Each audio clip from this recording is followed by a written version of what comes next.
Hello' friends, আজি মোৰ আন এটি ভিডিঅ'লৈ আপোনালোকক স্বাগতম জনাইছোঁ। আজি এটি নতুন ঠাইলৈ আমি আগবাঢ়িম।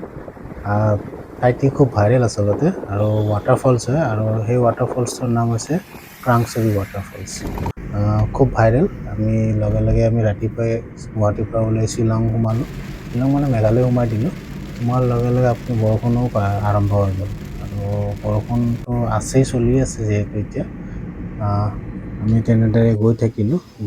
আমি টোল গেট পাৰ হৈয়ে আমি হাইৱে ধাবাত আমি অলপ চাহ পানী খালোঁ, যিহেতু ৰাতিপুৱাই ওলাই আহিছিলোঁ, চাহ তাহ খোৱা নাছিলোঁ। ফেমিলি, মোৰ ছোৱালী আৰু মই তিনিটা পৰিয়ালে আমি ক্ৰাংচুৰিলৈকে আগবাঢ়োঁ।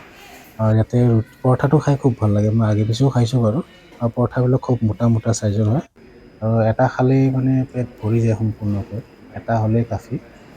সেইখিনি চাহ পানী খাই আমি নেক্সট আকৌ যাত্ৰা আৰম্ভ কৰি দিওঁ।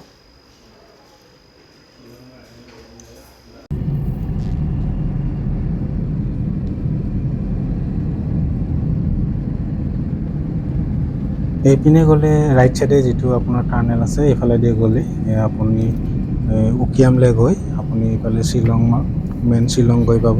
শ্বিলং পিক এইফালে য'তে চহৰা গোটেই ঘূৰিব পাৰিব। আমি এইফালে লেফ্ট চাইডে আমি আহিলোঁ। আহি এইফালে গ'লে আমি এতিয়া ক্ৰাংচুৰিলৈকে যাম।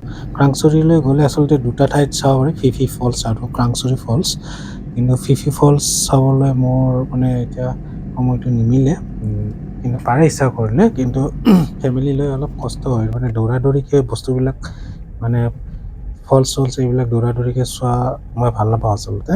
ধুনীয়াকৈ এটাই যাম, দেখিলে ভালকৈ চাম, আৰু সেনেকৈ ধৰণে যাওঁ। আৰু আহি আমি ক্ৰাংচুৰি ৱাটাৰফলছৰ পাৰ্ক পালোঁ, আৰু এইটো হৈছে পাৰ্ক। ইয়াতে গাড়ী ৰাখিলোঁ।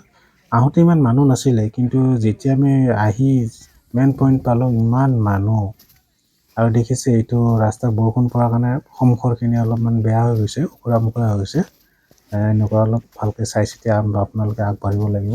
এনেকৈ ধৰণে আগবাঢ়ি গৈ থাকিব। এনেকুৱা অলপ ডাউন যাব লাগিব, তাৰপিছত এটা চিৰি পাব ধুনীয়াকৈ লাষ্টত এইখিনি ভালে আছে। পিছৰ চিৰিখিনি ভাল, খালি সন্মুখৰখিনি অলপ অসুবিধা। আৰু ষ্টেপ আপোনাৰ 350টা ষ্টেপ আছে। 350টা ষ্টেপ আপুনি তললৈকে নামি যাব লাগিব, আৰু তেনেদৰে আহিবও লাগিব আচলতে। কিন্তু সুন্দৰ মেইনটেইন কৰি পেলাই বনোৱা হৈছে কাৰণে গৈ ভাল লাগে। আৰু প্ৰাকৃতিক পৰিৱেশবিলাক আপুনি চাই যাই থাকক, উপভোগ কৰক। বৰ ভাল লগা ঠাই।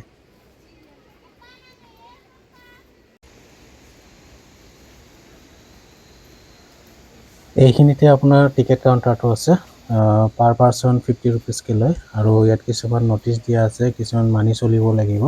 যেনে যিবোৰ গাইডলাইন দিয়া আছে, সেইবোৰ যাতে মানি চলে। কাৰণ ফলছৰ কথা আছে, ঠাইবোৰ বৰ পিছল, পানী পৰা ঠাই, সেয়ে কিছুমান গাইডলাইন আছে, আৰু এইবিলাক ফ'ল' কৰি আপোনালোকে যাব।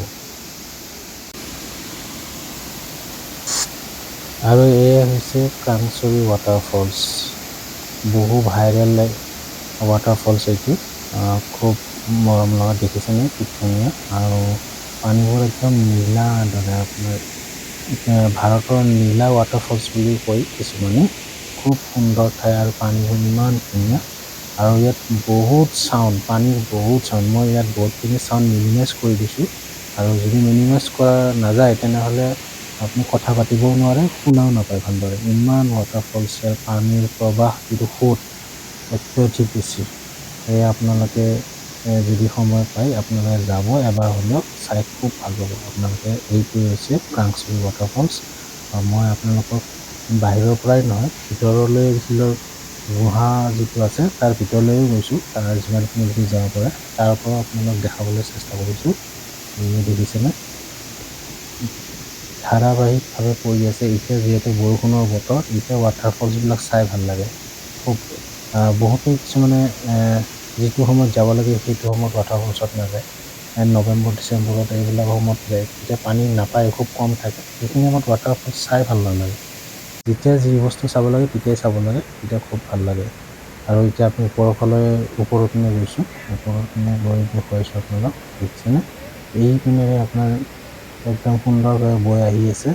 আৰু ইয়াত পানীৰ ডিজাইন বা ইয়াৰ যিটো ষ্ট্ৰাকচাৰ, আৰু যেনেদৰে মেইনটেইন কৰিছে, আপোনালোকে বা মই তাত গ'লে মানে গা ধুব খুবেই মন যায়। মানে মেক্সিমামে গা ধুই, কিন্তু মই পৰিয়াল লৈ গৈছোঁতো আৰু ৰাতিপুৱাও গা চা ধুই গৈছোঁ, সেয়ে মই গা ধোৱাৰ কথাটো নাভাবিলোঁ। আৰু তাত ঠাইটো খুব ঠাণ্ডা নিচিনা হৈ আছে আৰু পানীটোতো বহুত ঠাণ্ডাই। সেয়ে মই ভাবিলোঁ আজিৰ কাৰণে এতিয়া বোলো নেক্সট কেতিয়াবা আহিলে মই গা ধুব চেষ্টা কৰিম বাৰু। কিন্তু দেখিছেনে বহুত মানুহ গা ধুয়ে আছে, সৰু সৰু ল'ৰা ছোৱালীও গা ধুই আছে। আৰু ইয়াত নৌকা বিহাৰো পায়, আপুনি নৌকাত আপুনি ইয়াত লেকত ফুৰিবও পাৰে। যিহেতু ইয়াত ইমানবোৰ ল'ৰা ছোৱালী আছিলে, সম্পূৰ্ণ প্ৰটেকশ্যন, আপোনাৰ লাইফ জেকেট আপুনি পিন্ধিবই লাগিব, নিপিন্ধাকৈ তাত নানামিব। খুব ধুনীয়া এটা সুন্দৰ পৰিৱেশ। যিহেতু গা নুধুলোঁ, আমি ভাবিলোঁ এবাৰ নৌকাতে উঠি চাম আৰু কেনেকুৱা লাগে। আমি নৌকাটো উঠাৰ কাৰণে অলপ ৰ'ব লাগিব। আপোনাৰ সকলোৱে ব'টবিলাক লৈ যায়, এটা আহিলে এটা যাব, এনেকুৱা লাইন পতাৰ চিষ্টেমত থাকিব লাগে। কিন্তু আপোনালোকে পাবই, অলপ 10-15 মিনিট ৱেইট কৰি দিব, আপোনালোকে পাবই। খুব সুন্দৰ এটা পৰিৱেশ। আপোনাৰ এক ৰাউণ্ড মাৰি দিব, আপোনাৰ ধুনীয়া এটা মেমৰি আপোনালোকৰ ৰৈ যাব। এনেদৰে আমি নৌকা বিহাৰ অলপ কৰি মেলি আমি উভতিলোঁ। আৰু উভতি দেখিছেনে অহাৰ ৰাস্তাত ইমান ঠাণ্ডা কুঁৱলী। আমাৰ গুৱাহাটীত ধৰক ইমান গৰম, কিন্তু ইয়াতে একেবাৰে ডিচেম্বৰৰ নিচিনা এটা কুঁৱলী ফগ কৰি আছে, ইমান ঠাণ্ডা। সেইকাৰণে ৰখিলোঁ উপভোগ কৰিলোঁ, খুব মৰম লগা ঠাই।